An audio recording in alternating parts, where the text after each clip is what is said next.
Shalom saudaraku yang dikasihi oleh Tuhan Yesus Kristus. Berita pengharapan bagi kita orang-orang yang percaya kepada Tuhan pagi ini adalah bersukacita dalam penderitaan. Mazmur 57 ayat yang ke-11 demikian bunyi firman Tuhan.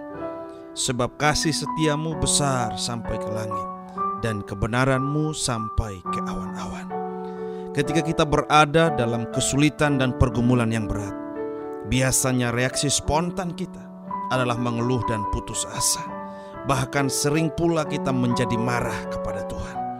Bahkan mungkin saja kita bertanya dalam hati, di manakah dan apakah yang kudapatkan di dalam dunia ini sebagai orang yang mempercayai Engkau ya Tuhan? Di manakah Engkau Tuhan? Mengapa tidak mempedulikan aku di tengah penderitaan yang kuhadapi ini? Untuk apa lagi aku mempercayai Engkau Tuhan? Sebab yang kudapatkan hanyalah kesakitan dan kepahitan hidup. Ungkapan-ungkapan seperti itu tidak kita temukan di dalam diri Daud. Mazmur ini ditulis ketika Daud sedang lari dari Saul dan harus bersembunyi dalam gua. Saul iri melihat kesuksesan Daud dan ia ingin membunuh Daud. Itulah dikatakan oleh 1 Samuel pasal yang ke-22 ayat yang pertama dan pasal yang ke-24 ayat yang ketiga. Dalam keadaan yang terjepit, Daud berseru kepada Allah. Dia tidak larut dalam kesedihan dan ketakutan, melainkan berusaha tetap memfokuskan dirinya pada Allah. Ada beberapa hal yang bisa kita teladani dari kehidupan beriman Daud.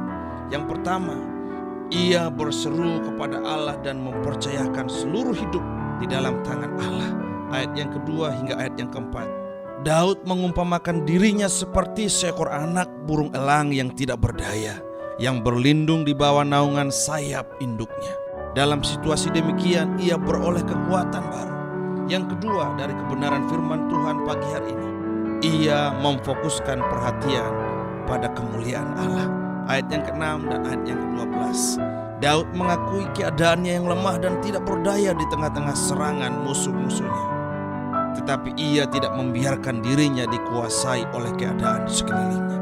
Perhatian Daud yang terutama, bahkan ketika ia memohon pertolongan dari Tuhan, adalah agar nama Tuhan ditinggikan dan dimuliakan, bukan semata-mata keselamatan pribadinya. Yang ketiga, Daud bersukacita menantikan pertolongan Tuhan. Ayat yang ke-8 hingga ayat yang ke-11. Kita harus membedakan antara bersukacita dan merasa bahagia. Jelaslah bahwa Daud tidak merasa bahagia dengan keadaannya, tetapi ia tidak pernah kehilangan sukacitanya untuk menantikan pertolongan Tuhan. Karena sukacita yang dimiliki Daud didasarkan pada kasih setia Tuhan dan kebenarannya.